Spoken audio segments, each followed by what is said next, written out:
We have breaking news to tell you about. Unfortunately, there is a war on the octopus. This beautiful, sensitive, intelligent sea creature who belongs in the wild, in the ocean, is now the target of people who, motivated by greed, want to create octopus farms. And there's a move to create octopus farms in Spain and other locations. What does that have to do with California?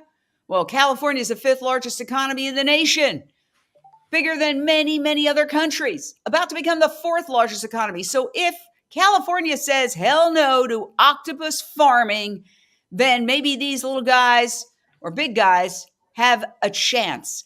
And so there is an incredible organization that is working to stop the farming of octopus, the abuse of octopus with the Octo Act. But they need your help. They can't do it alone. I am talking about social compassion and legislation, a high-powered organization run by Judie Mancuso. You see her there center stage. She is always at the Capitol in Sacramento with large groups of caring Californians fighting to ban cruelty across the board. And she is a force of nature in Sacramento, and she's here with us today. Judie Mancuso, it is an honor. Tell us about your efforts to pass the Octo Act and save the octopus. Well, Jane, as you know, factory farming is cruel, and there is enough of it already. And there are attempts right now, pilot programs in other countries to begin factory farming octopus. And so proactively, because we know that, once this gets established, they'll be coming to California to start this cruel factory farming. So this bill proactively will prohibit these farms in California. And that is super important. Nick Sackett, you are the legislative director. They often say what happens in California spreads to the rest of the nation and then the rest of the world. So tell us about the ripple effect of this Octo Act if it passes. Unmute yourself. Thank you, Jane. Sorry about that. A rookie mistake. As you said, as California goes, so goes the nation. To be fair, we also have to give credit to our neighbors to the north in Washington, who actually just passed this same exact policy. And so we're hoping to get it in California. We imagine that Oregon will be next, and possibly other coastal states after that. Yeah, so this is breaking news. And why it's important, Nick, is that you can't do it alone. You need people to go to social compassion legislation. And this organization is really the organization that goes there and gets sponsors and does the in the weeds difficult work of being on Capitol Hill, Sacramento Capitol Hill, the state legislature, talking to these state assembly members and these state senators. And they will do it if enough people write them letters. Is this not true? That's right. We're seeing a lot of support for this bill. So far, assembly members have been very receptive to the policy. We've gotten both Republican and Democratic votes on the bill thus far, but we need continued support from everybody out there to make sure that their representatives hear from them. Well, this is just a no-brainer. My God, what have we become as a society where we're fighting the factory farming, the concentrated animal feeding operations that imprison cows, pigs, chickens, turkeys, and lambs? They're not content with that. Now they want to start imprisoning octopus. I mean, it's truly upsetting. And it seems like despite the environmental consequences of all of these concentrated animal prisons, essentially, the powers that be don't get it. They don't get that it's killing not just these animals, but it's killing our environment. Well, that's why it's so important to do this preemptive strike on it, because obviously when you look at where we are with cows and pigs and all the other farm animals, with billions being killed a year, this is something that we get to prevent from happening before it gets started in our state.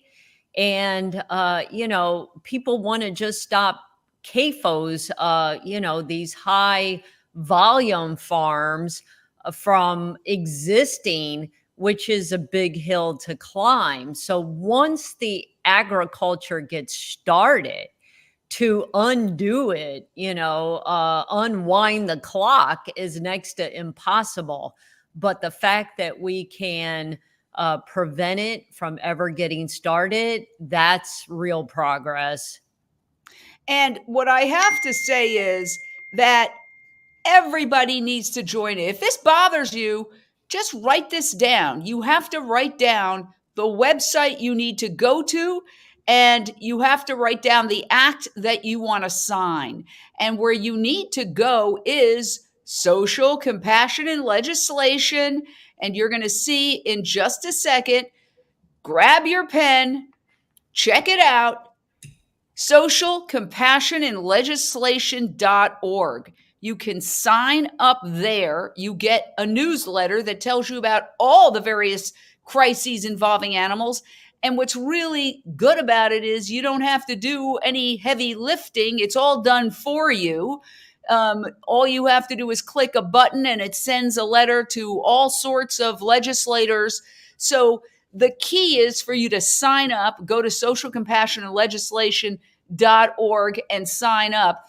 And I just want to say I've worked with Judie Mancuso and Nick Sackett and all these folks for a long time. Unchained TV, which is the world's only vegan streaming television network right there behind me, has gone to the Sacramento Capitol and really covered a lot of these events. And so we have video and photos of them in action, which I will show you because Judie gets around. We'll talk about how she passed the pet lover's license plate before in a second.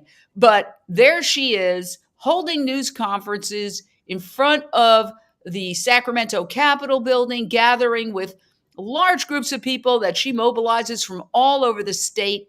And they have, at this point, sponsored more than 60 pieces of legislation, and 25 of them have been signed into law, which is an incredible track record. Judie, what is your secret sauce? How is it that you're able to do all this? Well, and actually, as of this year, we are at 70 pieces of legislation. Well, the secret is hard work, but it's also longevity and getting a reputation at the Capitol that we are a group to trust and work with. So I founded the group. And Jane, you were there at the founding in 2007. And so for 17 years, we have been doing legislation at the state capitol and even in the state of New York, thanks to you. So it's hard work, it's integrity, keeping your word. It's also having a presence that when these legislators work with you, they know that you have a lot of support behind you. We had a fundraising event at the end of last year, and one of the assembly members said, and this was the biggest compliment we could ever get. She said that when there's the analysis on an animal bill, she looks to see who is supporting the legislation and who's opposed. And based on where our name shows up, that's the way that she votes, because she knows that she can align with us and that we're on the right side of the animals every time. All right, we got callers lining up. Nilofar in Dallas, Texas. Your question or thought for our incredible panel from Social Compassion and Legislation. Hi. As if it's not enough to torture and kill trillions of individuals on the land and in the ocean. What has spurred an interest in octopus exploitation? Did it start in Spain? Nick, you want to handle that backstory? Sure. Well, unfortunately, demand for octopus is rising around the world. And so this company in Spain saw that as an opportunity to make money if they could figure out how to farm them. They are trying their darndest to do so. Our hope is that they never figure it out and that these animals never have to suffer at the hands of factory farming. But in the event that they do, we're here to pass a bill in California that prevents it. And I also want to add that the bill bans the sale of farmed octopus in California. So even if the octopus are being farmed in Spain, they won't be able to sell it into California. And that's super important because, as I mentioned, California is the fifth largest economy in the entire world. So if you're blocked from being in California, that already puts your product at a disadvantage. And that's something, of course, that came up recently with Prop 12.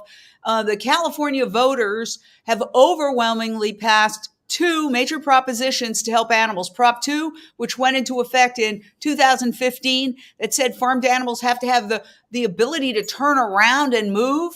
And Prop 12, which expanded that and talked about pig gestation crates. One of the problems, Judie, is that none of it has resulted in any prosecutions. So there are critics who say it's not being enforced. What are your thoughts on that, Judie? Well, my thought is that enforcement is lacking across the board with anything and everything that has to do with animals. And it's something that we have been discussing for quite some time and would like to are looking into some ways to resolve that. But, my point that I make is we can't enforce it if it's not on the books. So for our group, it's hard enough to get these laws passed. Sometimes they take multiple years to get passed. So our effort is to get them into law and then, do our best to see that the enforcement is made. And we work with local jurisdictions and individuals and at the state level.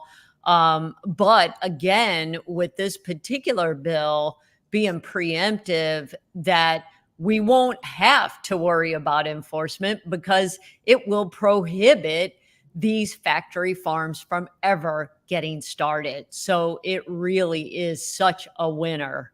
So once again, if you're watching, you can help. They can't do it alone. It really boils down to the number of letters and calls they get. These politicians need to be able to have cover.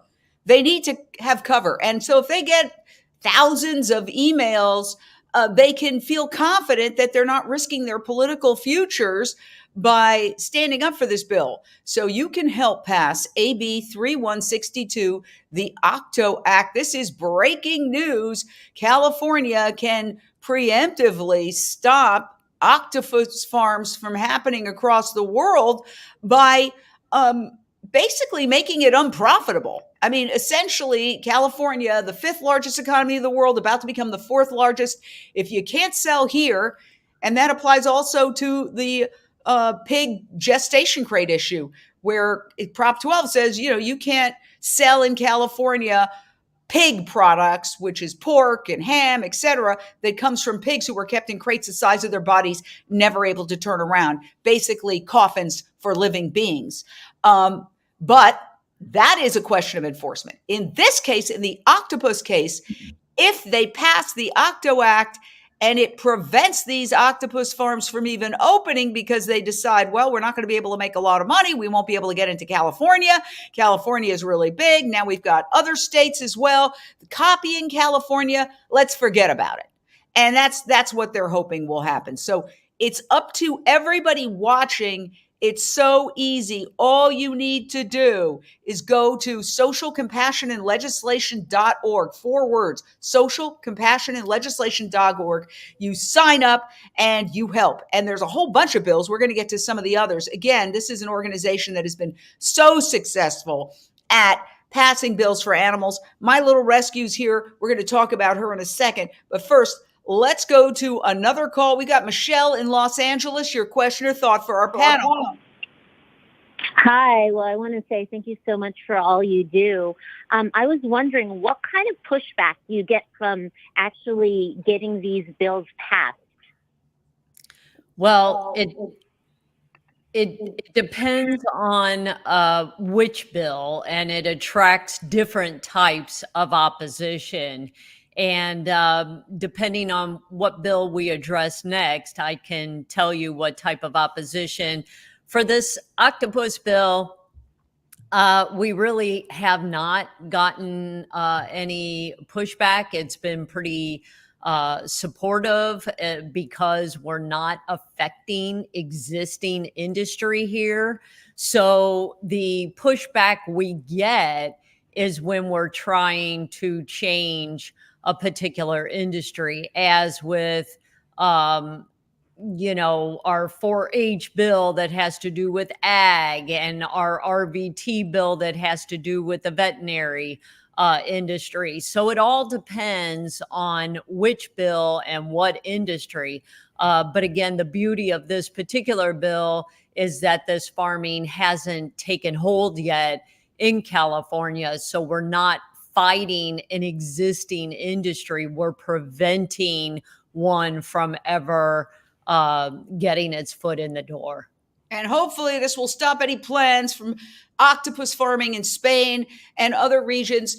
And shame on them for even thinking about that. It's vile, it's disgusting. And we just had an award-winning film about octopus, talking about their intelligence and their sensitivity. Of course, all animals are intelligent and sensitive, but I wish you the very best. I personally sign up to socialcompassionlegislation.org, and I actually have a lot of fun because sometimes they say, call your legislators, and I've had really interesting conversations. People sometimes think it's a waste of time. It's not a waste of time. People, they say, I'll tell my manager, and it does go up the chain because only people who really care bother to call. We've got, speaking of callers, another caller online. Tiffany in Los Angeles, your question or thought for social compassion and legislation. Yes, thank you, Jane, and thank you, Julie and Nick, for all that you've done for the animals. And I wanted to ask you, have you noticed that more folks in the legislatures are more aware of the horrors of factory farming and more willing to support stuff, or is it still the same battle it's always been? Well, Big Ag has a death grip on California. So we are seeing a change for legislators backing dogs and cats legislation. But the ag community is very active, and I can give it to Nick to talk about some latest opposition letter we got from many in the ag industry. Go ahead, Nick. Sure. I think to build off what Judie was saying is the one issue with agriculture bills moving through the legislature to protect animals is that both Democrats and Republicans are in agricultural districts. And so while you see a lot of separation on other issues between Democrats and Republicans on animal protection, particularly for farmed animals, you see actually Democrats and Republicans, uniting against us. So it's really tough to get any kind of farm protections for animals through the state. We just got a letter from the Agriculture Teachers Association and the Western Fairs Association opposing our bill that would have simply allowed 4-H and FFA kids to save their animal from slaughter.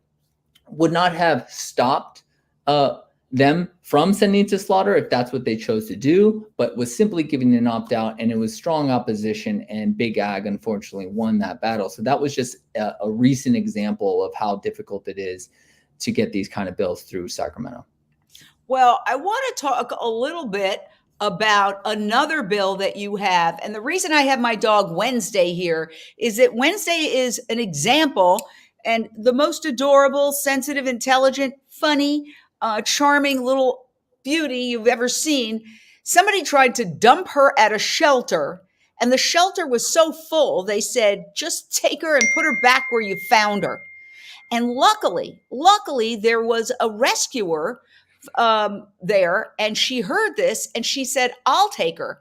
And then she contacted me through the proper channels of their nonprofit organization, and I adopted her along with my other dog, who I will introduce to you later. But to me, that said everything. When the shelter system is saying, take this beautiful animal, this young girl, and just throw her back where you found her, shame on them. I mean, she's living the life now, but this little angel could have been out on the street. God only knows what would have happened to her. Right. She could have been hit by a car. She could have been sold for a laboratory experimentation. She could have been picked up by somebody who's abusive. We're California. We are California.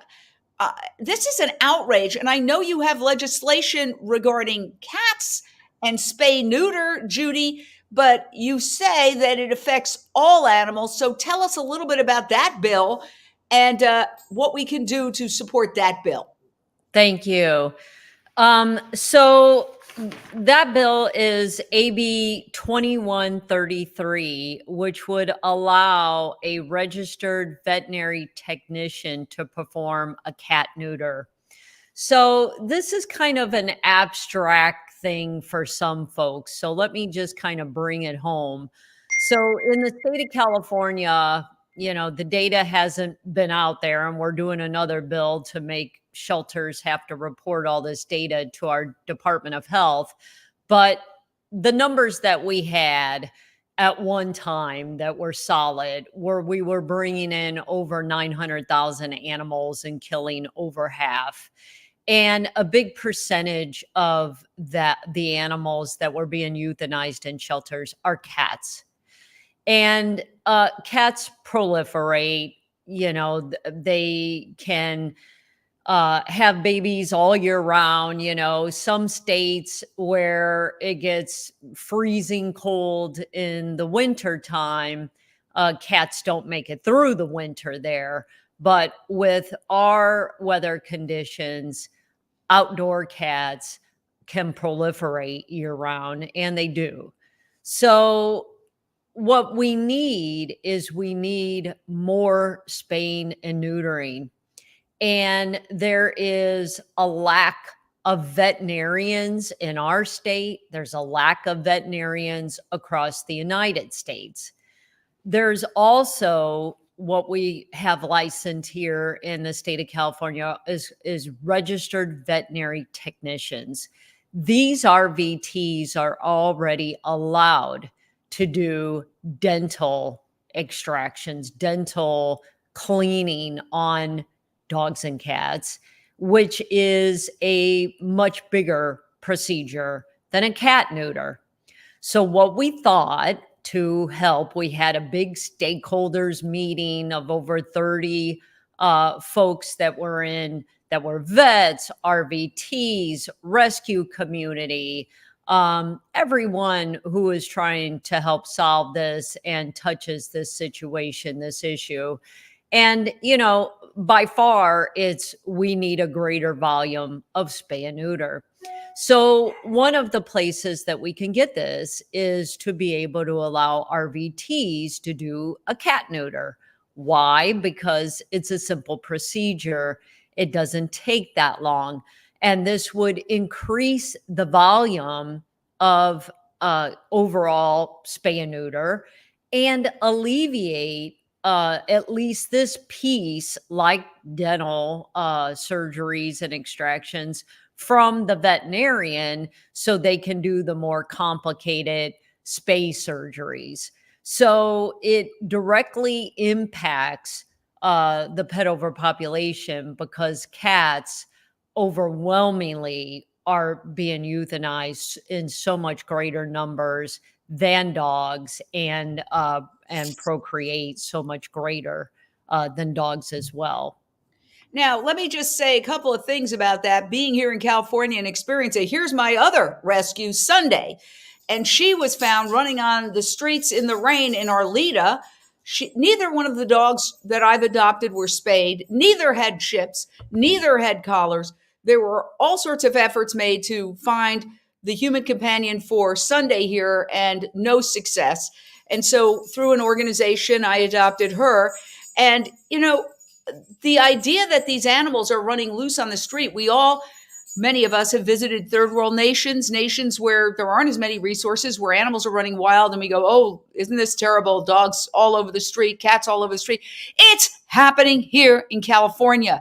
It is an out of control problem, and a shame on California. I agree with you with the cats. There's even like a diagram that shows one cat unspayed can become thousands of cats within a very short period of time. And personally, I've contacted organizations like Stray Cat Alliance. We had a stray cat back here. We did a trap, neuter, and release, and now she basically lives with a neighbor. And you'll see the notch in her ear that shows that she was neutered. Why is it that it's so hard for otherwise intelligent politicians to realize what any child could figure out? It's a lot cheaper to spay one animal than to see that animal produce 1,000 stray animals and then kill all those animals. I mean, it's just dumb not to do spay neuter. I just don't get why California doesn't take care of this. This shouldn't be a problem, Nick. Yeah, well, you're preaching to the choir, Jane. It's difficult to get folks to spend money on prevention. It's always about plugging the holes after the fact, which is why we've gotten to this crisis that we're in. So as Judie said, unfortunately, we're seeing pushback from the veterinary association and the board that regulates. Wait, because they want to make money doing the spay neuters? Why would they care? I mean, their intentions are, they claim that it's dangerous, that only veterinarians can do these procedures. To Judie's point, RVTs are already doing dental extractions. They're already administering anesthesia. They're already allowed to make incisions to help the vet. They're allowed to sew things up. So they can do the compartmental parts of a cat neuter. We just want to say, hey, let's let them do the entire thing together. Now, our bill would require training, and these RVTs would have to be doing these procedures under the direct supervision of their supervising veterinarian. So if something were to go wrong, their veterinarian is on premises to jump in immediately. So we think that their fears are a little overblown. I see people commenting, that's right, Jane, it's happening all over, spay neuter. No kill doesn't mean no kill. All sorts of people. But every single person, if you really want to see that happen, please sign up. If you go while you're watching, you could just open a new window and go to socialcompassionlegislation.org. Okay. And it's very easy to sign up. How easy is it to sign up so that you get the alerts, which I get, and I'm always filling them out. It takes 5 seconds. I send a letter to my representatives, both the state legislature, the state assembly, and the state senate. And it's very easy. How easy have you made it, Judie? Judie? Yes, very easy. And I see that Michelle, who asked us a question earlier, just signed up. I get emails when people go to the site and sign up. So thank you, Michelle, and hoping to see many more. So what happens is when people go to our website and sign up, they then pick which bills they want to support, or there's a checkbox to support all the bills. And then two things happen. One, when it's time for these bills to move to the various committees, we generate the support letters and their name goes on that, and it gets uploaded to the state's portal. And that's something that Nick does for us as part of his lobbying job. And it goes up to the portal, and then that file of all those support letters stays with the bill, and we update it as it goes. So it becomes a part of the permanent record for the bill. And this matters a lot, because if you only have 10 people in support of your bill and 50 people in opposition, it's not going to look very good. But when we have 1,300 supporters and 40 organizations in support, and there's 2 groups maybe in opposition, that is really important. And it's something that the legislators and their staff go straight to when that analysis comes out for the bill. They go straight to that support and opposition to see who's there. So it's extremely important. And I want your viewers to know that we will never, ever share their information, copy it, give it to anyone. We don't do that. That when they sign up at our site, it is only used for the bills that they select to support those bills during this legislative session. And then when next year starts and there's new bills, we need people to sign up all over again, because we don't keep those. We then have a new set of bills that people have to sign up for. So if someone signed up 2 years ago, that is not active right now. We need them to sign up again, because it's only pertinent to now this set of bills this year. So I hope that makes sense. It's a little complicated, but Heather, it matters. Heather Michael Lugmeyer says done. Yay. Thank you, Yes. Heather. And I say, if you really care, sign up, because people spend so much time, beating their chest. This is terrible, this octopus farming. And the fact that there's all these stray cats, will take all that energy and just go to socialcompassionlegislation.org and just sign up. That's a much better use of your energy than just complaining generally about how terrible things are. Because these folks here are really expert in getting these laws passed. I want to go to one of your big success stories, and that was an event that I attended in 2018.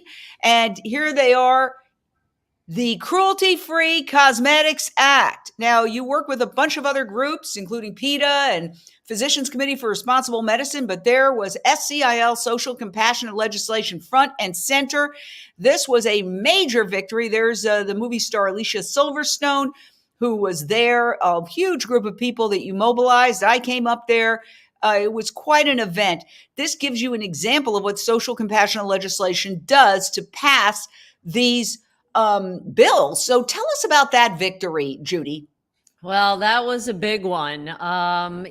We started the process at the beginning of the year back in 2018, 19, whatever year it was.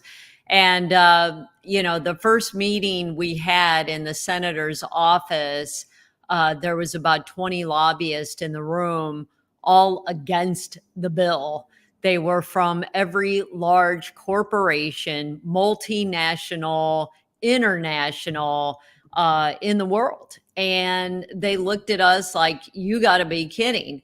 And what the bill would do and does is it prohibits any personal care product or cosmetic being sold in California that has been tested on animals. So, this was very widespread before this bill that they still did this testing. There's a lot of cruelty-free companies that had stopped the testing, but there are still plenty doing it.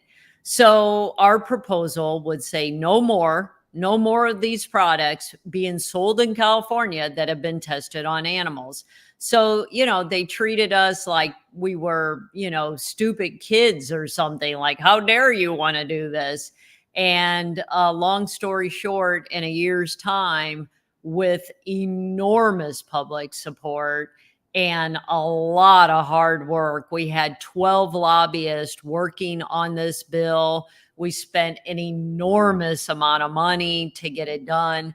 We got it done. It was signed by the governor, and it is law, and it has been copied in 12 other states and has even changed the way that China does business with other countries in accepting non-animal tests to prove the safety of personal care products and cosmetics. Well, and you made an important point, because there were some compromises you had to do, but you said, hey, either you want something or we get nothing. But then it still managed to achieve even what you were afraid would be lost with the compromise. Can you explain that? Yeah, it was a bit of a China at the time was forcing companies to test on animals.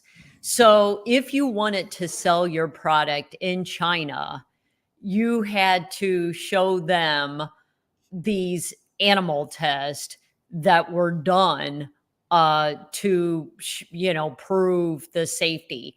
And so that requirement, unless you opened up a manufacturing firm in China, then you didn't have to do it, which is a big reason why American companies were actually opening up in China, because they made it easier to do business with them if your company was in China, which is not good for America, obviously.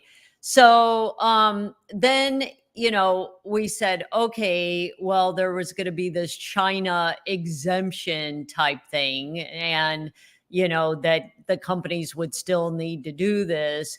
But we ended up, at the end of the day, writing the bill that it was still safe and secure.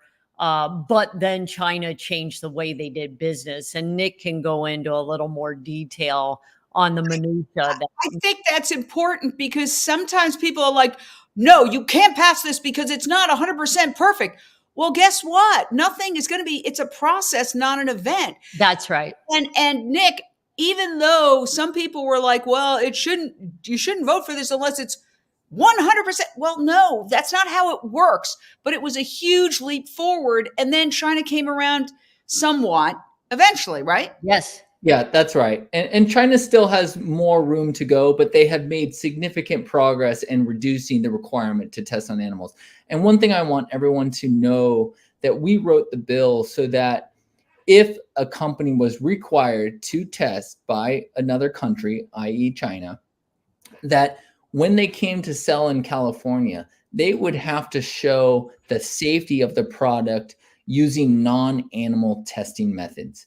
So what that does is it sets up an incentive to the cosmetic companies to test without using animals, because they're going to have to show that to sell in California. So it wasn't perfect, but it has moved China forward, and it still had safeguards to ensure that companies were incentivized not to use animals. And one of the other things that I noticed was that all of a sudden, so many companies started putting on their brands, oh, we are cruelty free, because it became like a selling point. They saw how many people, including celebrities like Alicia Silverstone, were wanting cruelty free. And all of a sudden it changed the dynamic. And so cosmetics companies are advertising more. We're cruelty free. We have the leaping bunny. And by the way, don't take anybody's word for it. If it doesn't have something on the label that says either the PETA's leaping bunny or cruelty-free, not tested on animals, don't believe any salesperson who says, oh, it's fine. Because I've had a lot of people try to hit me with that. And I'm like, no, if it doesn't say cruelty-free, I'm not buying it. And that applies to beauty products. That applies to cleaning products. You wouldn't believe the horrible things they're testing on animals. Oven cleaner, all of this crap, for lack of a better word. And these are horrifically cruel experiments on beagles. I have a beagle mix. Imagine this little girl getting stuffed with a detergent or some horrible, hair dye or something till she and half of the others in the experiment die. I mean, it's barbaric, it's medieval, it's got to stop. And California is the one that's going to stop it. We did. And, why I chose to start my group in 2001 was I felt that I could do the most to save animals by passing legislation. And, at the time I was in animal rescue, I was vegan, because obviously being vegan is a hugely important part of saving animals. But I wanted to do something that was going to be big. And with California having 40 million people, as we do now, and being the fourth or fifth, depending on what day of the week it is, largest economy in the world, I knew that what I get done in California is going to make a big difference, just in California alone, because it's so huge.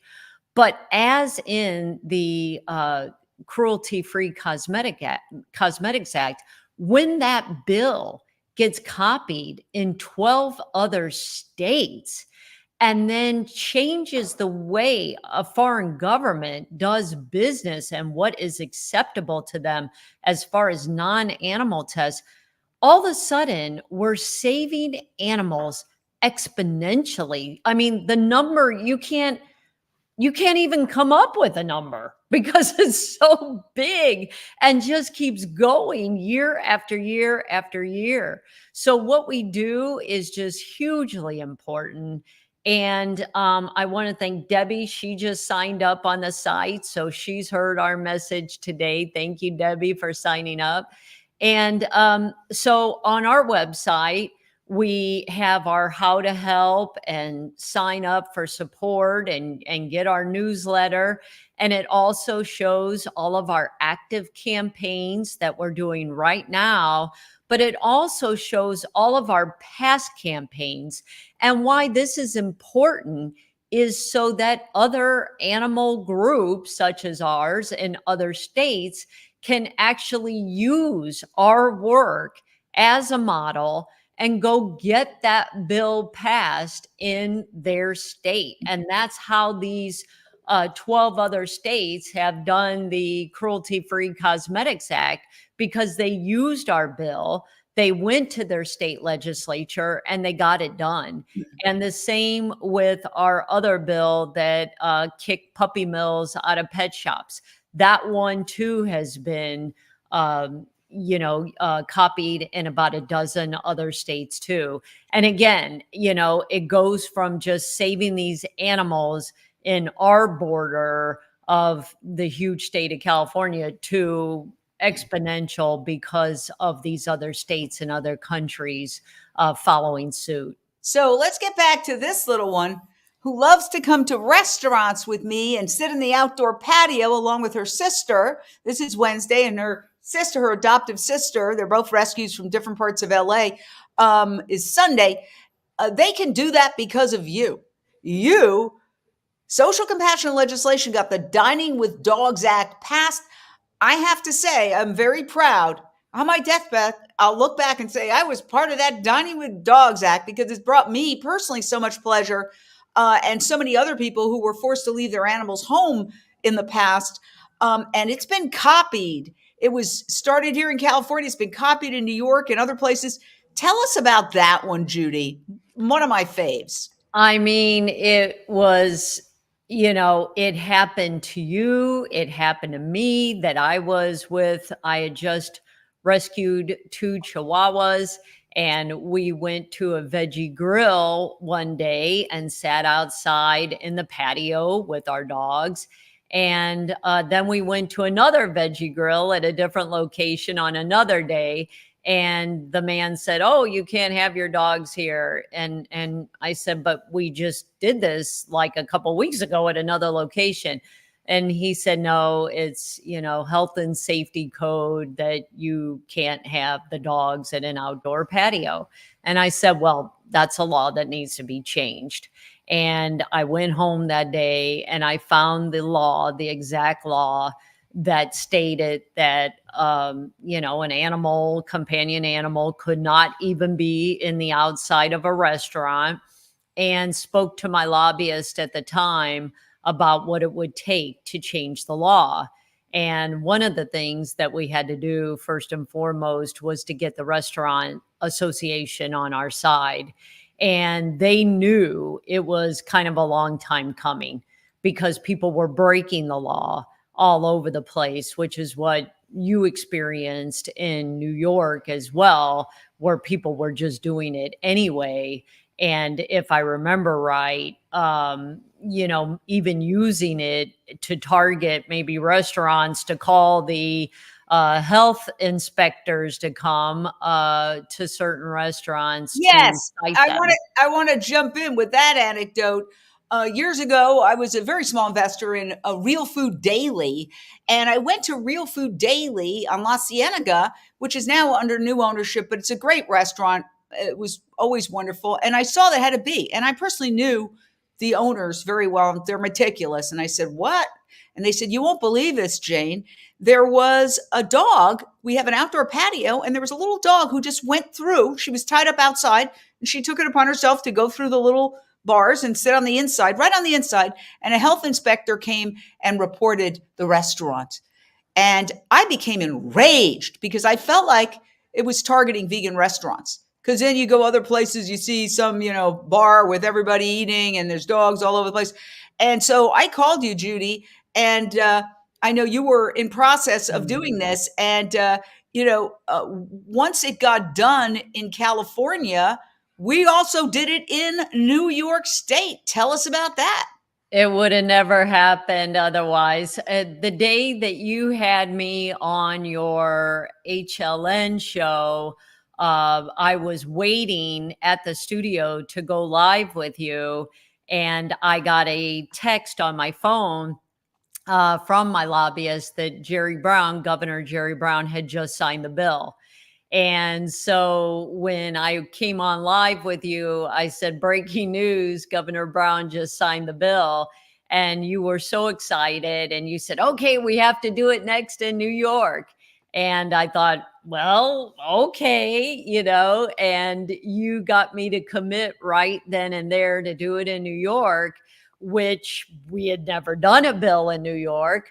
And after that, I took a trip to New York and I interviewed lobbyists there, and we hired lobbyists. We raised the money to pay for them.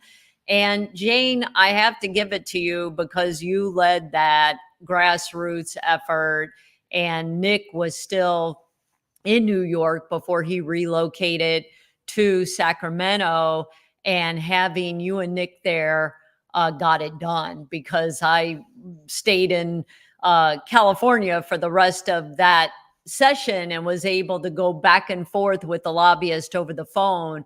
But everything in person, you and Nick took care of. And I have to thank you. And we got that bill passed and signed into law in the state of New York as well. It was a huge thing, huge, and Yeah.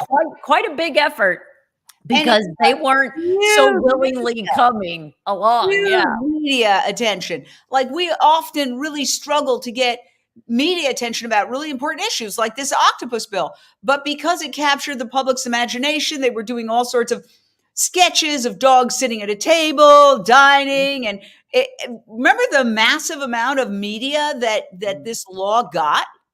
Oh, yeah. The Economist covered it, the New York Times. I mean, it was in every publication, and it even went international. So yes, it got a huge, and you never know, with all the bills, now 70 that we've done. It is really just a hit and miss on what the press picks up and runs with. But I'm grateful for any and all the attention that they get, because it certainly helps us to get the bills across Let me the finish jump line. in on the pet lover license plate, because we only got a couple of minutes. This was one of your other major victories, and it's raised millions for spay neuter. Tell us. Well, there's specialty license plates in California. There's, a handful. And what happens is when you get one of these through the Department of Motor Vehicles, so it's dmv.ca.gov, and you renew your license, you can pick a specialty license plate. So when you renew that license or you get it for the first time, $40 of every plate on the road goes into a fund, and then that money gets granted out. There's a period where we open up it's under the Department of California Department of Food and Ag, and they open up this grant period where shelters and other spay and neuter providers can fill out this grant to get the money to perform these spay and neuter surgeries for free or next to free. And as of today, it's about $2 million that have been granted out that would have never been there, that would have never, ever, came to be to support these communities. So we need to sell a lot more plates, because I'll tell you, if we could get everybody that's watching a spay and neuter license plate, it would help us solve this pet overpopulation crisis. So when it's time to get a new plate or renew your plate, go to dmv.ca.gov and select the spay and neuter, the pet lover's license plate. And you will get this automatically. That $40 goes towards spay and neuter. And I have it, and it's a lot of fun too. I mean, it's a fun license plate to have. It's decorative. Wow. Well, we've only got a minute or two. What else? I mean, you do so many bills, and I have a quick question. Are you going to bring back this bill, which I thought was so important, that would allow kids who were involved in these 4-H type clubs to have a change of heart if they don't want to send their animal to slaughter and not be traumatized? I mean, it seems like a no-brainer. I can't even believe that didn't pass, but are you going to bring it back? Absolutely. I mean, this is one that may take years to pass. One of the problems with it is there's not a constituency. There's not like a whole bunch of people behind it.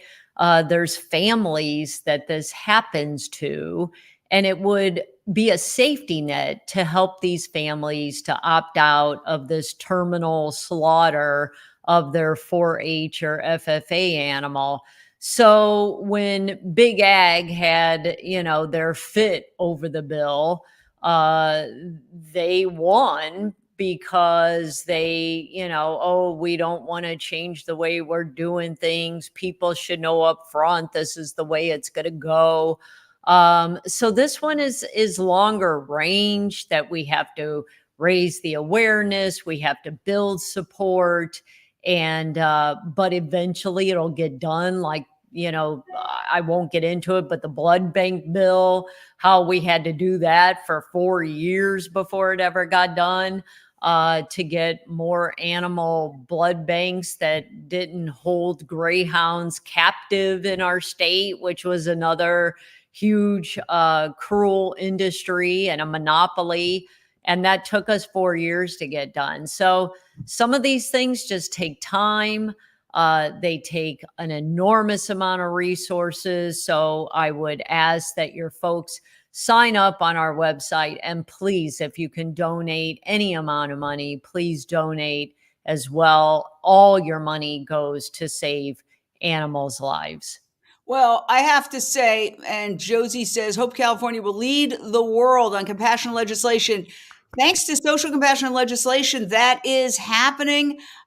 Please, everybody, it's so easy. Just go to socialcompassionandlegislation.com doesnt.org. Become part of the team, and we have a lot of fun. You will end up, if you live in California, being asked, do you want to go to Sacramento? And we are out there lobbying and talking to legislators, and then we have a great plant-based meal at a restaurant. It's a lot of fun. It's really being part of a club of animal lovers, and I've always had a great time.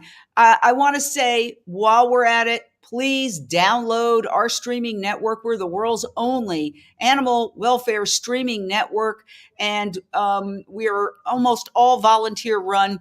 It's so easy. You can download it right on your phone from the App Store. Just put Unchained TV. So you can do it on your TV, on your phone. It's free. I urge you to do it. We are out of time. I want to thank you so much, everybody. Social compassion in legislation. Thank you. Be part of the solution. Speak for these voiceless animals.